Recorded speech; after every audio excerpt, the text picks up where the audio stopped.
Today, we're going to talk about how to speak like a native. Now, let me ask you something simple. What do you really want when it comes to speaking English? Maybe you just want to walk into a restaurant, say your order clearly, and get exactly what you asked for.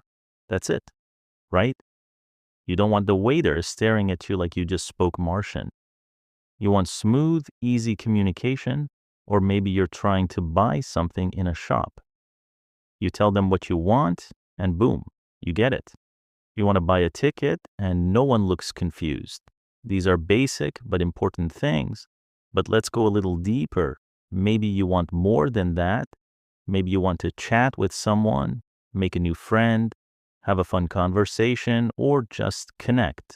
And even more than that, maybe you want to impress someone, like when you're flirting with someone new, trying to get a date. You want them to like you, to feel something good when you speak. Or maybe your goals are professional. You want to give a strong presentation, convince someone to buy what you're selling, or ace that big job interview. In all these situations, you want to be clear, confident, and understood, right? So the big question is, how do you do it?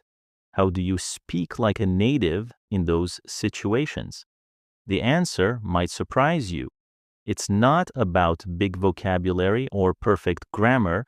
The best speakers, yes, even native ones, are simple, clear, direct, and confident. That's it. Let me give you an example. Imagine someone walks into a coffee shop and says, "Hey, can I get a medium latte with oat milk, please?"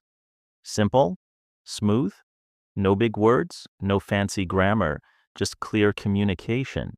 Now compare that to someone saying, "I would like to procure a beverage that is caffeinated, ideally in the medium-sized receptacle, preferably using milk sourced from oats." That's weird, right? It sounds like a robot or someone trying too hard. A lot of people think that in order to speak well, you have to use difficult words or complex grammar, but that's not true. In fact, that's usually when communication breaks down. It becomes confusing, messy, just noise. I once visited a university in Thailand and sat in on an English class. The professor was smart, no doubt, but he was using these super long sentences and complicated words to explain some very basic ideas. I looked around the room. Half the students were confused. The other half looked like they were falling asleep. The professor was trying to sound intelligent, but it wasn't working. His message was lost because of how he spoke. On the other hand, I once attended a seminar by a great American teacher, Blaine Ray. He was talking to people from all over the world, some native speakers, some not. And he was amazing. He used simple words, short sentences, and spoke at a comfortable pace. And guess what? Everyone understood him. Everyone liked him. He didn't need big words to make a big impact. This is good news for you. You don't have to sound like a university professor. You just need to be understood. So speak slowly. Use short, clear sentences. Keep your vocabulary simple. Speak like a friend, not like a textbook. That's how native speakers do it. And that's how you can do it too. Now, you might be thinking, what about understanding other people? What if they use big words or talk fast? Great question. That's where listening becomes the real challenge. Speaking doesn't need speed, but listening does, especially when you're watching movies, listening to native speakers, or watching a fast-paced interview. People talk quickly, they use a slang, idioms, and sometimes words you've never heard before. That's tough, I get it. That's why I always say listen a lot. Make listening a daily habit and combine it with reading. For example, read a book while listening to its audiobook. That way, your eyes and ears are learning together. Over time, you'll start understanding faster. You'll catch those tricky words and phrases. Now let's talk about pronunciation. This is where many learners struggle, not with vocabulary, but with being clear. Maybe your grammar is fine, maybe your words are right, but if people can't understand what you're saying, then we have a problem. A lot of the difficulty comes from vowels. Those little sounds can really change the meaning of a word.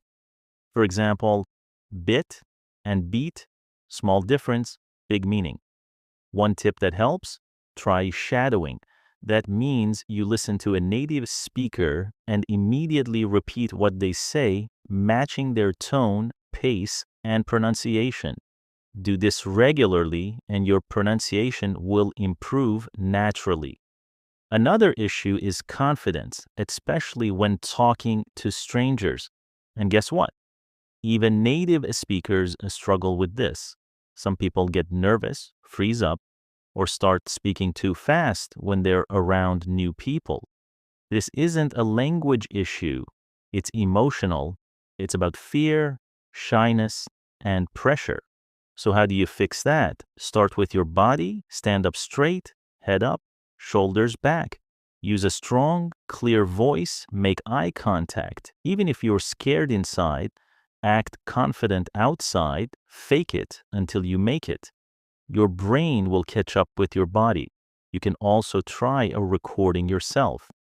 Read something out loud, record it, and listen back.